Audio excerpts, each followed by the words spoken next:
was growing up in America where there's a million channels and you can flick through, and there was kung fu theater. Most of the filmmakers were sort of opportunists. They would see something and say, oh, we can copy that and do that. What he understood about Hong Kong cinema was its populist base. It's an exercise in mise en scène. It's a directorial imagination. Hong Kong movies, Chinese movies, Japanese movies, slasher movies, like European movies, that he's like an encyclopedia. Gut inspire or gut influence, that's very natural phenomenon. Tarantino, he really loves those films. I believe that, it's time for women to kick ass. Hong Kong.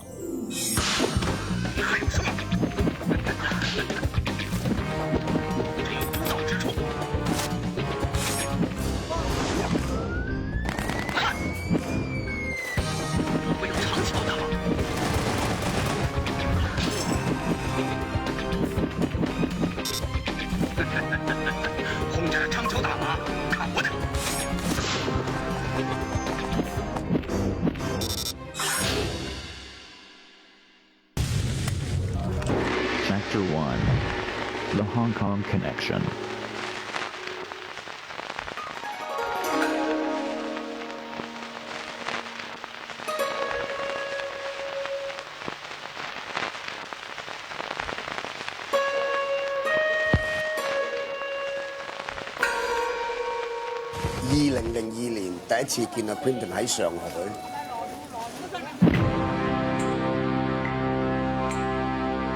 一見到我講，哦，師傅 master，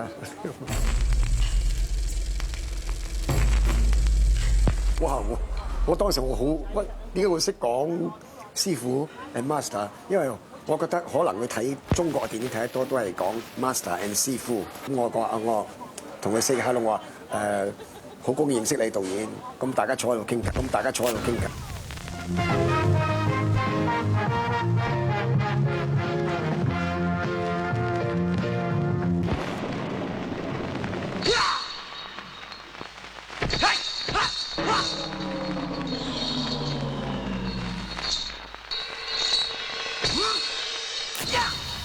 佢可以第一次我同佢拍第一戲，佢帶我去佢 office 嗰度。佢打開個櫃，全部係我啲 DVD 嚟嘅。咁佢係真係一個好用功嘅導演，佢全部睇晒我以前喺邵氏公司所拍嘅戲，連啲對白都記得好清楚。咁我覺得呢個導演唔係淨係睇動作，佢連我對白，雖然佢唔識睇中文，對白入邊嘅 meaning 佢都知道。We must put down evil, and you're evil. You've killed too many men. I killed a lot of men. 所以我覺得呢個導演係非常好尊重，唔好講尊重我，好尊重我哋中國文化。雖然我喺 Q 標嗰度演嘅角色唔係好多，但係佢請我拍呢部戲，佢真係對中國文化係好尊重。咁卒之我都應承佢拍呢部戲。咁啊 ，Volume 1 and Volume 2我咧有演出。咁我亦都好多謝呢個導演對我哋中國文化。I think the first director, who overtly people felt that he paid homage to Hong Kong films probably was Quentin Tarantino. Are you rolling? From the get-go, Quentin came out and said very openly, I'm inspired not so much by mainstream American filmmakers, but by the guys like Monty Hellman and Sam Fuller here in America, by the European action filmmakers, and very much by the Chinese, Japanese filmmakers. I don't think Korea really had risen at that time, but he knew the filmmakers from Hong Kong and Japan very well. I mean, even if you go back to when Reservoir Dogs was being shopped around at a script stage, you had on the front page, thanks to, Chow Yun-fat, John Woo, Ringo Lam, whoever, all the people who influenced him, citing Hong Kong filmmakers directly. So I think he did the industry a huge service. About whenever year Kill Bill was made, I was in Cannes. And we'd been to the Hong Kong party. And it was me and an actor called Gary Daniel, who's a British, LA-based B-movie action guy. And we're walking through the lobby of the Carlton, and Quentin's walking towards us. So I walk up and I say, hi, I'm Bay Logan. And he goes, oh my God, Bay Logan, oh, yeah, I read your book. And he said, do you have time for a beer? I'm like, oh. I think so. So he sat down. And from 11 p.m. to 4 a.m., he acted out for me every scene, every shot in Kill Bill, which at that time was one movie. And even stuff that ended up being in the book. He said, and they're fighting, and then, you know, Vivica's facing off, and she goes, you can't kill me, because I got a husband, I got a kid, you can't kill me. And then Yuma goes, speak no further, bitch. He acted out all the characters, which is brilliant. And at 4 o'clock, we took a picture, chatted a bit more, and we spoke about other stuff in between, but he told me the scene, what Hong Kong movie, what Japanese, it was like a secret code, you know? And my biggest fear was that, alone of everybody else in the world, I would never enjoy Kill Bill, because it could never match, as a film, the entertainment value of seeing Quentin perform it. But I have to tell you, in this case, it comes pretty close. He is a living, breathing film fan. He's from the TV and video generation. Suddenly we had a VHS. Suddenly I could go and rent movies.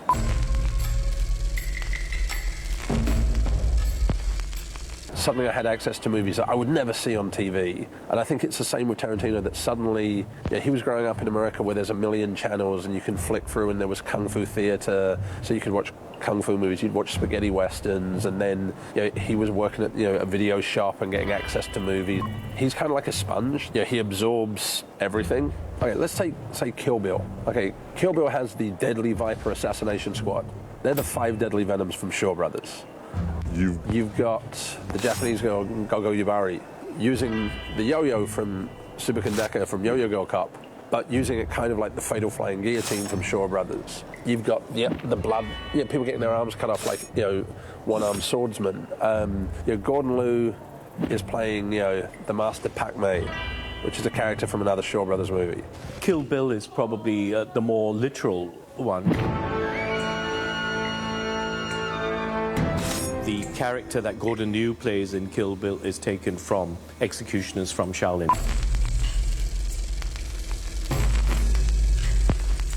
But this character appears in other Hong Kong martial arts films, but I believe that Tarantino was probably inspired by that great movie. And in Executioners from Shaolin, which was made in Shaw Brothers, I think in the mid to late 70s, and he has said himself that Liu Jialiang is certainly one of the greatest Hong Kong directors.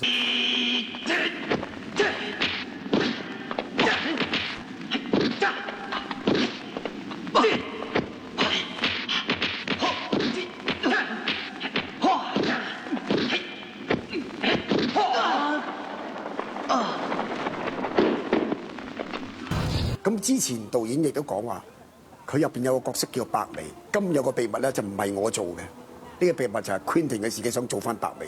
咁當時佢問我喺上海見面嗰時，佢俾幅相我睇，佢化晒妝，導演化晒妝成個白眉道人咁樣。佢問我佢似唔似白眉道人？咁我話白眉道人係一個中國人，佢個面孔都係中國人。我話你係一個西方人，你點扮都扮唔到白眉道人嗰個中國人嘅面孔。我話如果你真係要做嘅，可能有人接受，但係如果係要人嚟批評你係咪一個似唔似白眉道人咧，我唔敢批評。咁我最嬲尾同佢講話，佢問我咁佢而家化晒妝係一個白眉道人啦，喺我心目中佢似乜嘢咧？我就講話你似一個聖誕老人，因為你係西方面孔，我只能夠因為聖誕老人都係白色鬚噶嘛，哇！你只係一個聖誕老人。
Yes, thank you very much.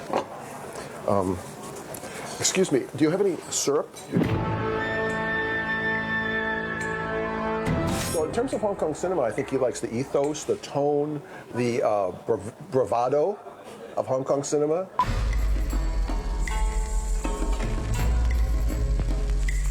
And I think he likes the extreme emotional situations you get in Hong Kong cinema. And of course the action. I mean, for something like Kill Bill, clearly he's borrowing not only from the swordplay film, the Japanese Jidageki and Chambara films, but also he's borrowing from the Wuxia the swordplay films. So Kill Bill is kind of his, of course, his homage to Asian cinema, from Bruce Lee and Lau Kar-leung and all the others. I think what they appreciate is Tarantino's honest respect for them. He really understands. He begins the film with Kill Bill, the Shaw Brothers logo, and has the zooms in and out like the 1970s and 80s Hong Kong movies.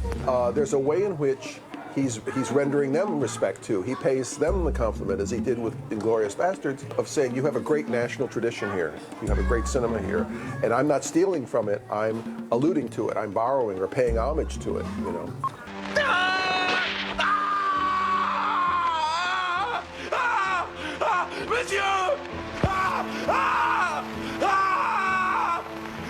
A big moment for Hong Kong, I think, was the rise of the party, the Communist Party in 1949, which effectively shut down the Shanghai film industry and forced everybody to find other places in Asia to make films. And then in the early 50s, the Shaw Brothers came and took over the land on Clearwater Bay and opened Shaw Brothers Studios, which was this incredible filmmaking machine, the like of which the industry has never seen before or since. And I think they dominated the market for a long time, and other studios that came and went during that era could not match Shaw's.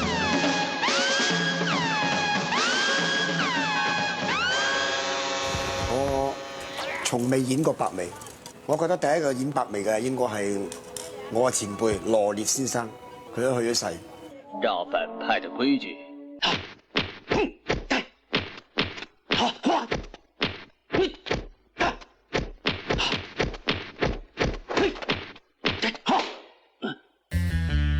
The way that they did these kind of very bold, brightly coloured, the blood was bright, the sky was bright, the robes were bright, that very clean, bright look to the films.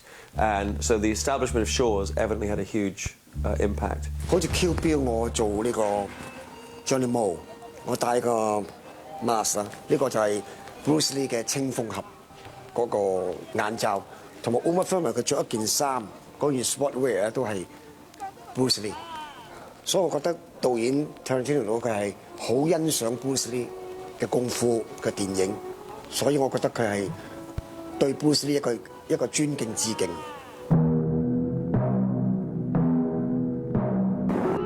Bruce is a very charismatic person. He's a real genius, really, in his field, in his own way. First time I saw him on television.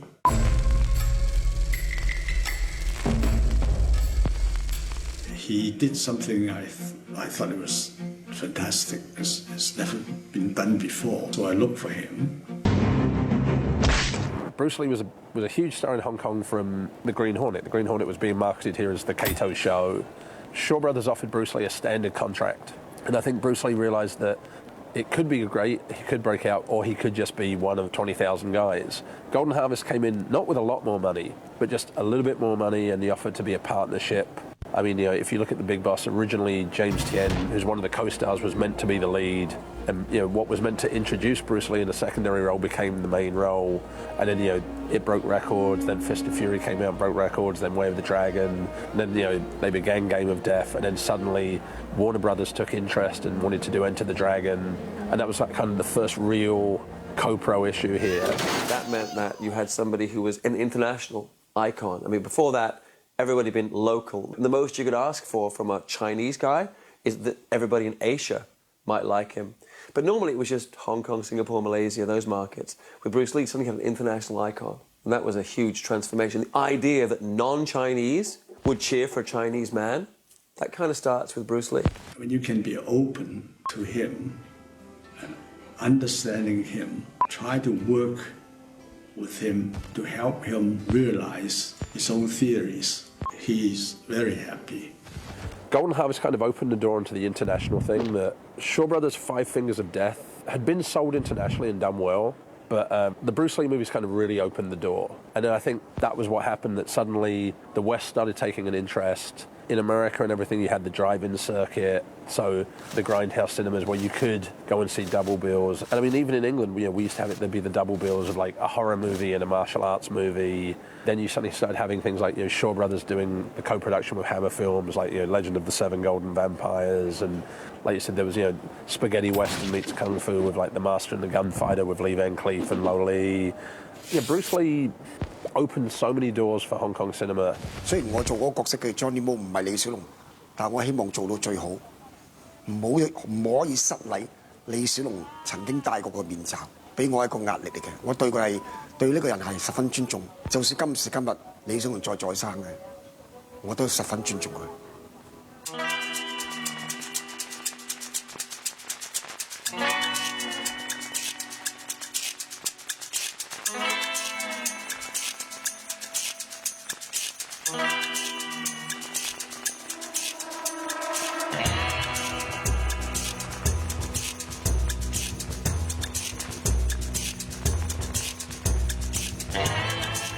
I can relate to it better because the choreography and the fight is more Asian feel, And plus, Uma Thurman is wearing, Bruce Lee's outfit. When I watched Kill Bill, it was very gore, very bloody. I was thinking I can't even really imagine myself doing that because of the action and everything that it requires of a female actor.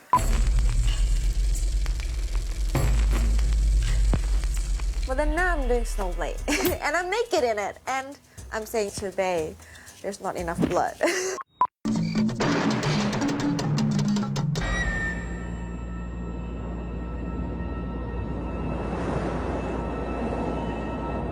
Snowblade must be near.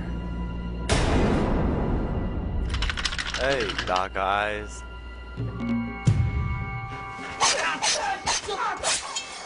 Who are you? Vengeance. Kill Bill is very raw. It's very raw. It's very gore. There are a lot of blood.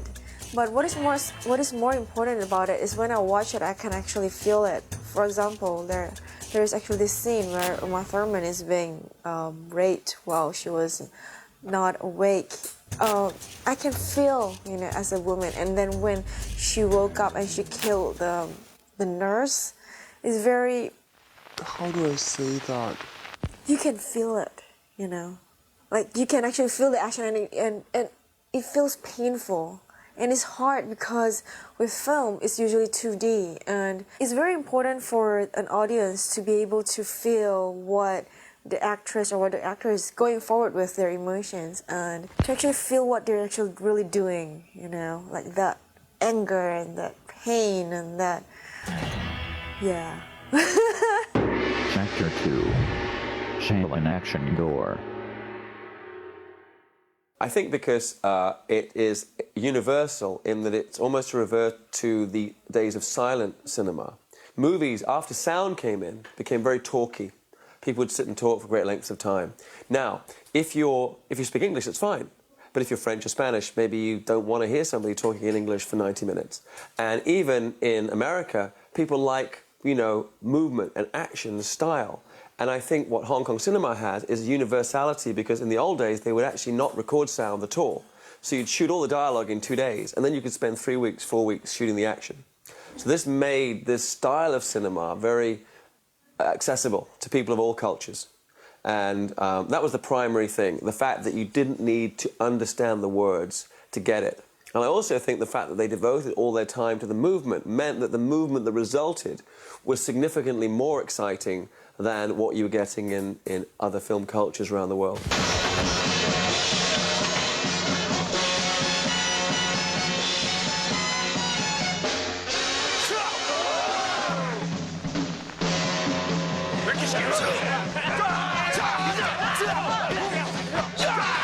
When you look at Hong Kong action films, particularly of the 70s, you'll see some quite a lot of blood, if I can put it that way.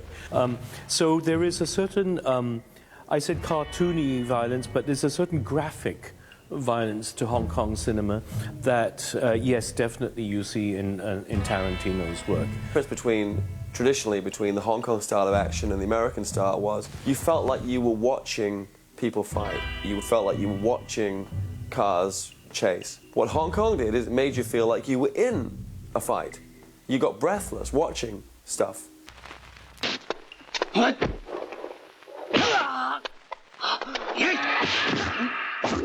know, you felt you were engaged. And I think that's something that Quentin, you know, absorbed quite readily. I think what Hollywood took from Hong Kong cinema was the concept of action and the concept of space, how to maintain a certain rhythm of action is something that Hong Kong filmmakers do very well. And they do it well because they're constantly changing the camera positions, I think. A Hard-Boiled by John Woo. The third act, as we would say in the Hollywood terms, the whole third act is basically a couple of guys running through a hospital, you know, on fire. That is like probably 30 minutes, and it's crazy. And you would probably not have seen that sort of thing in a Hollywood film before John Woo and before Hong Kong action films.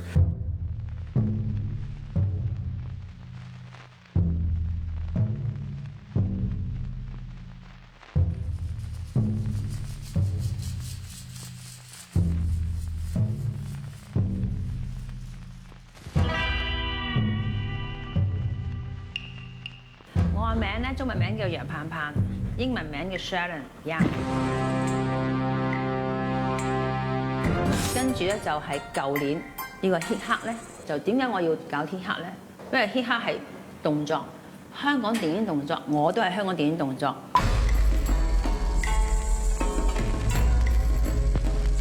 OK， 同埋咧好多人都喺香港電影動作入邊咧，就成為一個巨星。咁我哋成龍又好啦。李連杰又好，就係內地嘅演員李連杰，佢都要喺香港先至出到去海外，就係所以香港電影動作係非常之好嘅。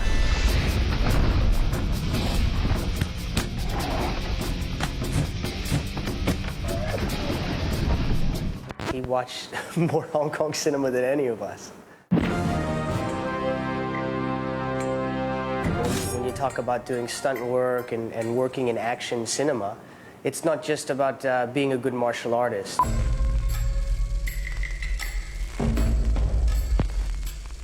It's not just about having a good physique or just being acrobatic.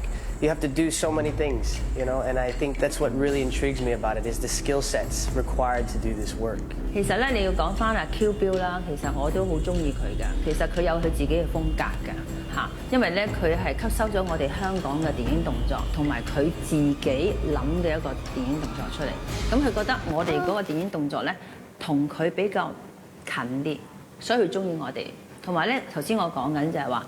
佢嘅動作會有距離係唔多係接近，同埋咧個闊好多空間，打時個 touch 個空間好多。但係如果你講緊 Q 標咧，佢上嘅嘢咧就係話，同我哋香港電影動作咧就好快，同埋咧黐得好埋，嗰個空間冇咁闊啦。所以你睇個畫面入邊咧比較係快嘅，同埋好舒服嘅。但係咧有啲人個畫面咧 touch 落去咧，好似好多空間睇得唔靚啊。所以問題就係話技巧。應該講緊技巧同埋花式啲，同埋花式得嚟咧，我哋有 power， 呢個就係我哋嘅香港電影動作，應該咁樣講。所以 Q 標咧其實好多花嘅，好中意用劍，同我哋中國嗰個動作就係有劍啦、花啦，但係佢有 power 就係咁啊。The Japanese and the Chinese have different ways of handling moments of violence. The Japanese, and this comes out of the swordplay tradition, the Japanese tend to have a very slow, long, almost boring pause, and the violence spikes. It just arrives like that. You think of Kitano, for instance, you know, where people are just sitting in a bar, look at each other, look back, and it's over, you know. And they get that in Kurosawa too. Kurosawa the same way, stillness, and then an eruption, and then stillness. The Hong Kong tradition is very different. Hong Kong tradition is lots of action, lots of action with small pauses in between. So, bop, bop, bop, bop, pause. Bop, bop, bop, bop, bop, bop, pause. Bop, bop, bop, bop, bop. It's like Chinese opera. Oui, qu'est-ce qu'il y a? Qu'est-ce que vous me voulez?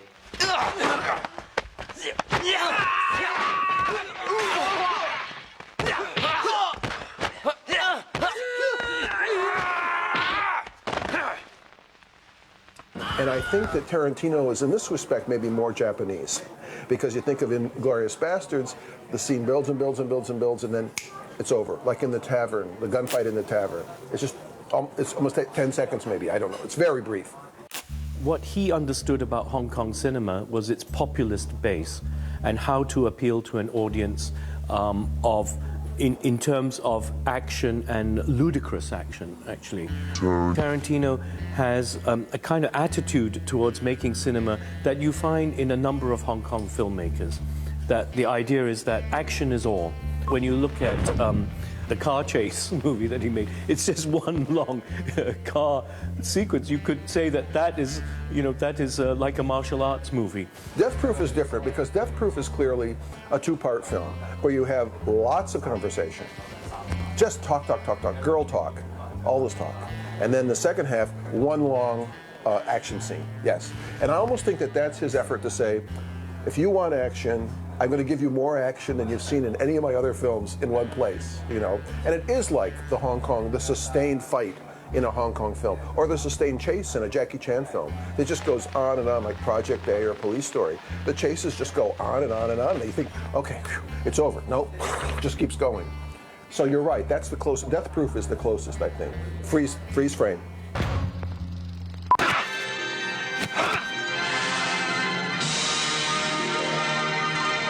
One last, yeah, and the freeze frame that a lot of the 1970s kung fu films have. Yeah. Quentin absolutely, I think, has that ability to make something very visceral. And sometimes less is more. Like, obviously, the ear coming off in Reservoir Dogs is nothing today, but at the time, it was absolutely outrageous. And then you get, the Japanese cut of Kill Bill, where he puts you in the middle of that whole House of the Blue Leaves fight. And, you feel like you're in a fight sequence. You feel like you're involved in a fight sequence, rather than the traditional American way, which to this day there are films where this is the case, where you just step back and say, look at the pretty pictures, look at the spectacle. And that's an aspect, an element of his films I absolutely feel he picked up, maybe even like, by osmosis from watching so many Hong Kong films.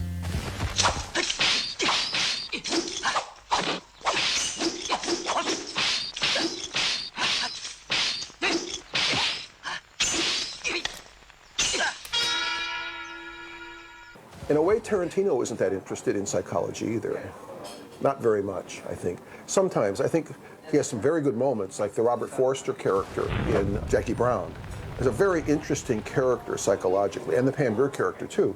That makes it more like he is like a conventional American director in that respect. But a film like *Inglourious Basterds*, I don't see any psychology of any consequence in this movie. It's a performance. It's a dazzling performance. So how can I do with these situations and so on? Though I have to say, Landa is a pretty interesting character. But no, I think the difference is American cinema is not as good with the percussive impact of violence. It's not as good at the visceral qualities of violence in action pictures, but it does have another dimension that tends to be more psychological.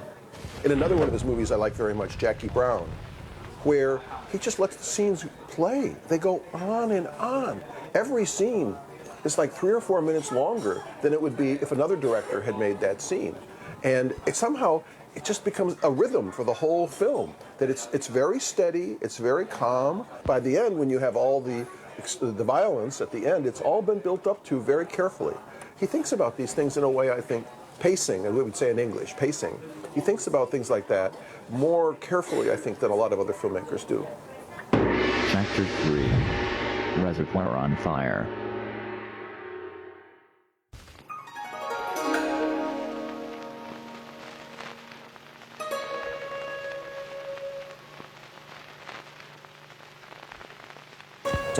一啲比較一啲叫 patrick 嘅電影咧，即係啲幾刺激嘅電影。我成日都講緊電影咧，就係可以通過啲子彈、一啲武術咧，就令到全世界嘅中意電影嘅朋友喺埋一齊咧。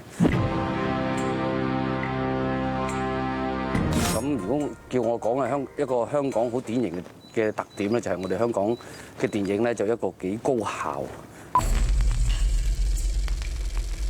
同埋一個幾刺激，一啲好動感、一啲都市為主嘅一種電影。咁所以如果香港電影能夠衝出世界咧，主要都係因為佢嘅都市感啦。咁大家都係用一啲槍啊，或者用粒子彈啊，或者用啲武術咧，或者係用一啲好特別嘅香港式嘅愛情咧，就令到全世界嘅中意電影嘅朋友咧，中意咗香港嘅特點。The American cinema was starting to make the urban crime thriller a very important genre with films like Lethal Weapon and other films that are set in a city with very complicated plots involving gangsters and police. The Hong Kong filmmakers, I think, realized, especially the low-budget filmmakers, realized that this is something they could do too. They didn't need a lot of costumes. They didn't need big build sets like the Shaw Brothers had done in the 1960s. They were able to do something that was very much in keeping with contemporary world cinema, the policier, but at the same time, they could do it very cheaply on a low budget because they have all of Hong Kong before them.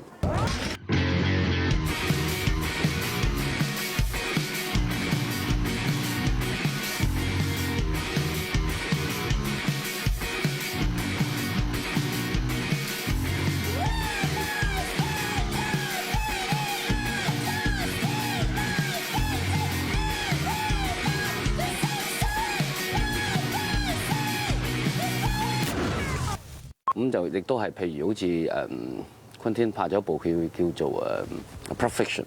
咁呢啲黑色嘅幽默，呢啲黑色嘅劇情咧，喺我哋其實喺 Johnny Do 嘅導演入邊，一啲電影入邊咧，亦都係可以揾到一啲好多唔同嘅因素喺入邊。咁所以我諗昆天係一個佢能夠咁成功咧，就因為佢喺我哋香港一啲電影入邊咧揾到一啲叫做語言嘅精神。我諗呢個語言嘅精神咧，係可以令到昆汀嘅電影咧咁成功。我諗呢樣嘢係值得我哋大家喺度去討論。The Killer, without doubt. The Killer was the first one that really got imported to the United States. You can argue that earlier, of course, we had the Bruce Lee films. We saw those. And a lot of kung fu films were playing in the United States in the 1970s. But most filmmakers didn't pay any attention to them. When John Woo has Chow Yun-fat and a hard-boiled jumping up, firing two guns, one out of each hand, I mean, a lot of American directors picked up on that right away.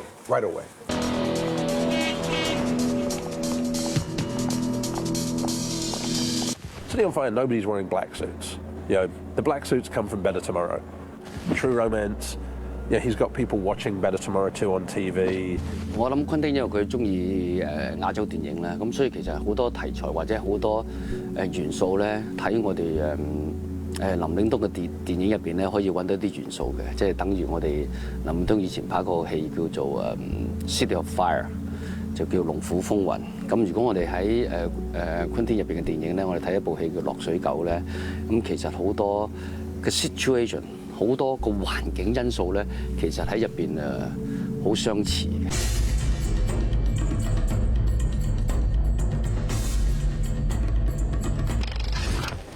Hello, I'm Ringo Lam.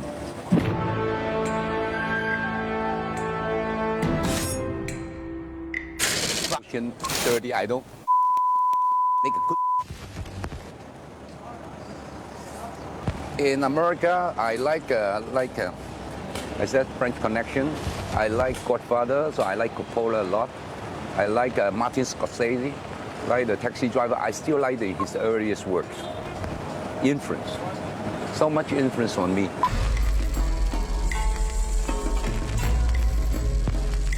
I saw Reservoir Dogs. Definitely, that is a very good movie. If Tarantino once he watched City on Fire, he got the story concept or the character concept. Yeah, no big deal, very natural.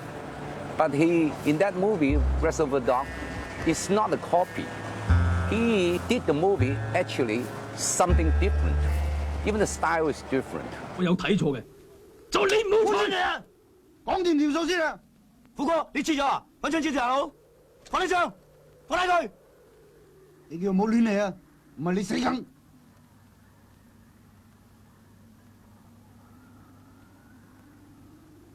算啦，富哥，我死到你可以瞓到瞓。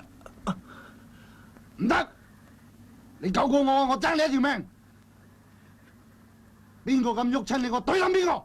南哥，你想點出聲得啦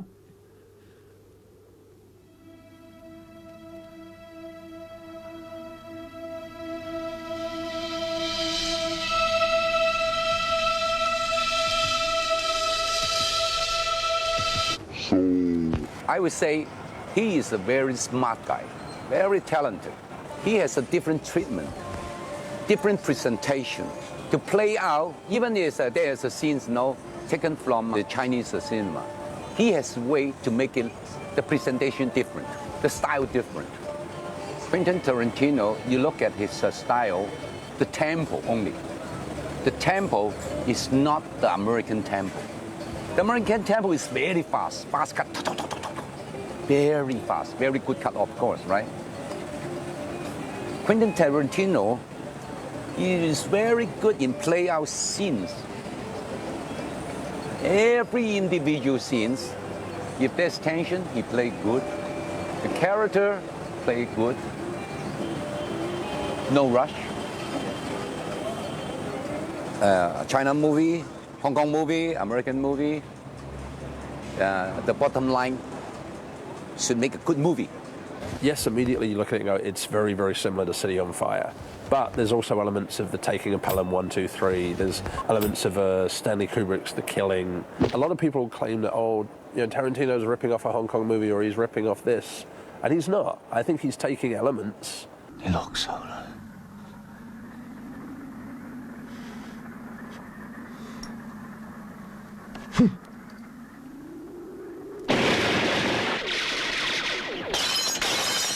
But he's working them around in his own way. City on Fire was highly regarded in Hong Kong, but I think after Reservoir Dogs, a lot more people went back and looked at it again. Factor 4. The Witless Architect.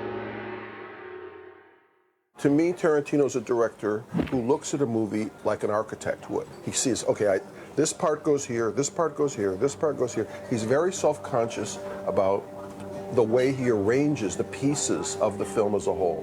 The differences between him, say, and Hong Kong filmmakers, I think. Hong Kong filmmakers wouldn't be as interested in structure as he is, in having these big architectural blocks, chapters. He calls a lot of this in a lot of his films chapters. There's Kill Bill Volume 1, Kill Bill Volume 2, and then inside there are chapters. This, I think, most Hong Kong filmmakers would say, why would you do that? So they're not as interested in kind of playing with structure as he is. 我諗呢個都係巧合嚟嘅，即係等於我哋睇法國電影啊。法國電影好多時咧都係喺坐低喺嗰度飲下紅酒啊，食下飯去解決一個問題。其實我哋一樣，中國人我哋都係對食咧就特別中意嘅。咁所以其實我哋睇杜琪峰嘅電影啦，或者林嶺東嘅電影啦，好多時咧都係喺飯台上邊咧去解決一個問題。Ah Michel, vos arts martiaux sont puissants. Je suis admiratif. Merci. Les éloges d'un connaisseur sont sans prix. Vous m'envoyez très honoré. Merci. 即係呢個係一個我諗係好現實，同埋係我諗中國係一個特點。咁所以昆汀有啲電影喺食嘢上邊，其實通過食嘢咧，其實係嚟解決緊呢個問題。咁所以其實我諗係亞洲電影對昆汀喺呢個食飯上邊咧係有少少嘅影響佢。We think of him making action pictures. I actually don't think he's very interested in physical action on the whole. First of all, we know he's very interested in conversations and dialogues. He's interested in long dialogue scenes, like in *Inglourious Basterds*, where you just have these fantastically long conversations between people. It's wonderful. And he's actually quite interested, I think, in suspense. He's interested in a slow build-up of emotion before finally something happens. And something that happens very quickly in many cases. You think a film like, go back to *Inglourious Basterds*, where every scene is a kind of interrogation scene. It's a questioning scene. From the beginning when Londa goes to the farm and asks questions of the farmer, to the tavern scene where people are asking each other questions, playing the game. Almost every scene is an interrogation.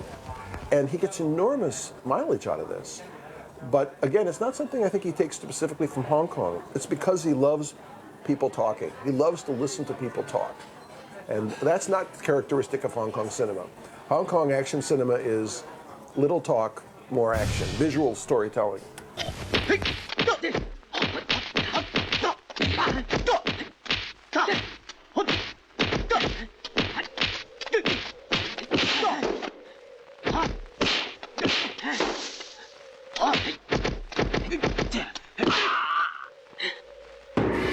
5. Last Action Fiction.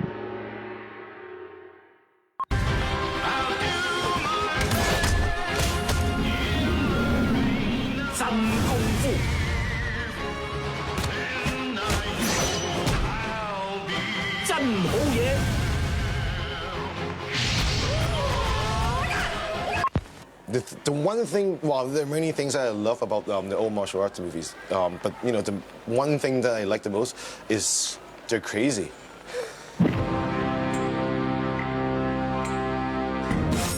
They're just nuts. The acrobat that they do, the imagination that they have with people flying all over, or all the somersault and the killing that they do is so imaginative and innovative.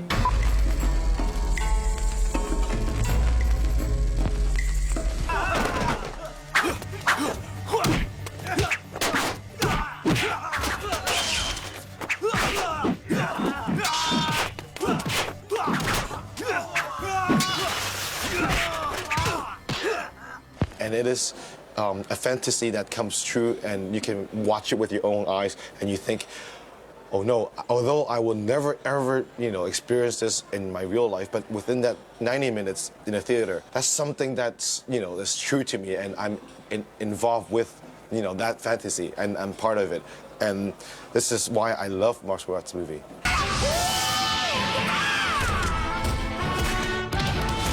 In an odd way, you very rarely see any real people in a Tarantino movie, or indeed a Hong Kong film.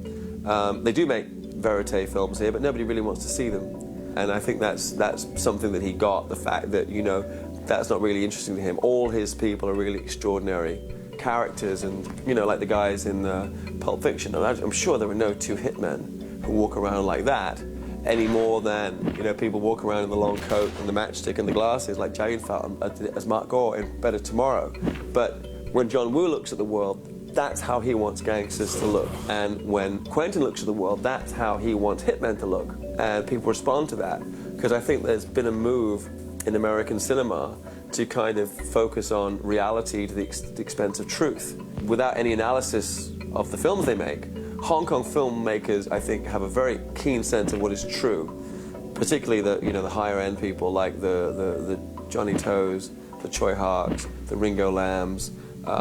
These directors, when you look at their works, Kirk Wong back in the day, you feel that there's an honesty to the emotion, even in an overblown situation. So you feel something, and I think that also Quentin taps into that same wellspring.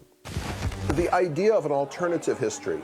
Suppose we had a team of Jews who went out to ruthlessly kill Nazis, and suppose that Hitler and Goebbels were and Goering were all in the same movie theater at the same time. I mean, this is a very big step, and as you probably know, this was very controversial in America. It's an exercise in mise en scène.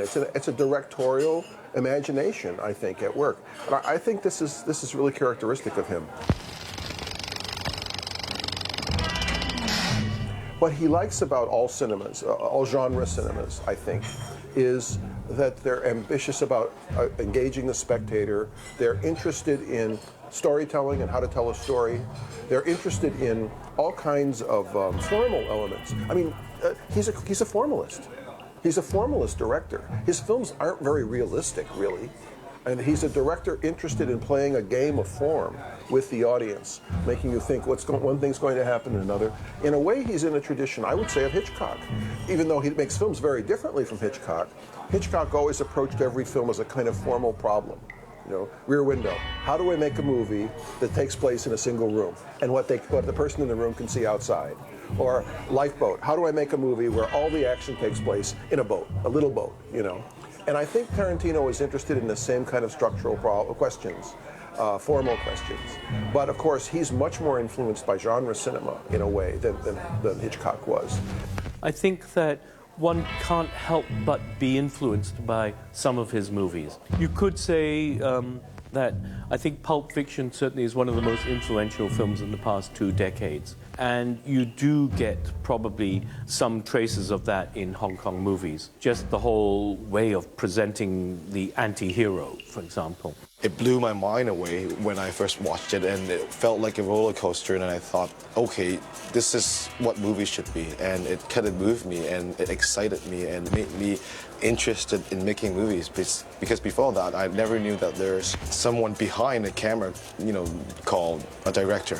But yeah, it made me decide to be a director eventually. A lot of people will complain, but it's very easy to take those influences and do a bad movie. And, you know, it's very easy to throw everything, like, you know, okay, I like Alain Delon movies, so I'll have a character like Alain Delon. And then I like Jerry Lewis, so I'll put Jerry Lewis style comedy in there, and I'll put this and I'll put that, and it won't work. But with Tarantino, he's put these elements together and he's made them work. I mean, he's got the dialogue that works so well. Yeah, he's got people giving great performances. Yeah, he's got the pop culture references. But then you can't really tell which is from where, because he formed his own, you know, shooting, his way of looking at it through his eyes. When I first came to Hong Kong, I would never have believed Gordon Liu was going to be in a huge movie with, you know, Uma Thurman. I'd never believed Sammo Hung could have an American TV show.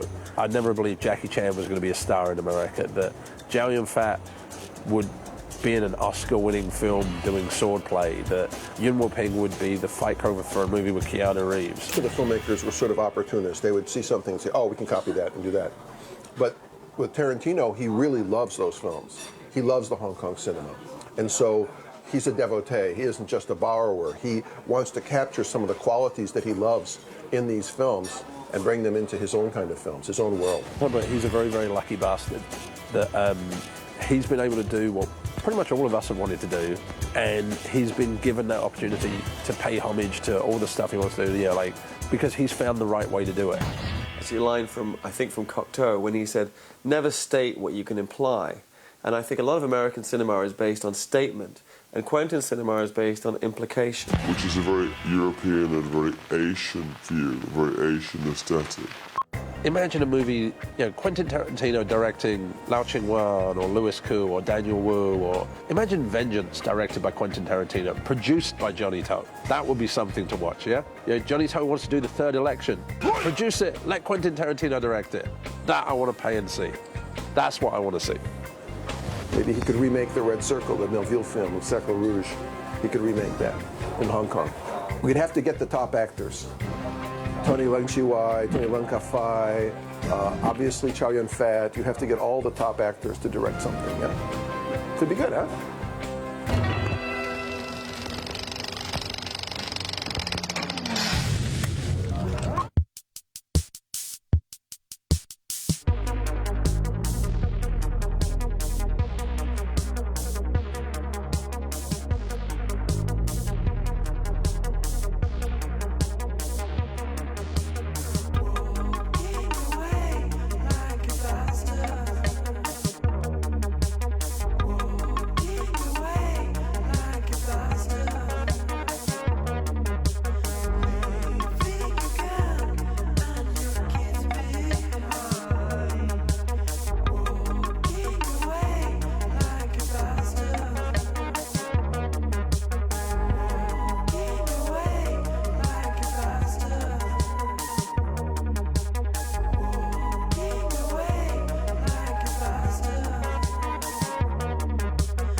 Quentin asked me who I considered to be the greatest actor who had worked in Hong Kong films. And I answered, I think it would be someone like Chow Yun-fat, or it would be somebody like Tony Leung, or it would be somebody like Anthony Wong, Wong Chao-san. And he goes, you know what, to me, it's Lo Li, Lo-Lie. So the next day, I happened to be walking out of the exact same hotel onto the Croisette, and this figure emerges from out of the crowd. And to my amazement, it's Lo Li. Is Lo-Lie. And he said, you were the greatest of the Hong Kong actors. Quentin Tarantino said this. And he was really happy. And he walked away into the crowd. And it was so interesting because for some reason I watched him walk away. At the time I'm thinking, how bizarre, that's the guy from King Boxer. And he's just walking into the crowd at the Croisette, you know, melting away. And 2 months later he was dead, passed away. And it's one of the very few moments in my life when, not knowing somebody was going to die, you had that last conversation with them and you said absolutely what you would and could have said if you knew they were going to die. I should thank Quentin for giving me that moment with Lolita.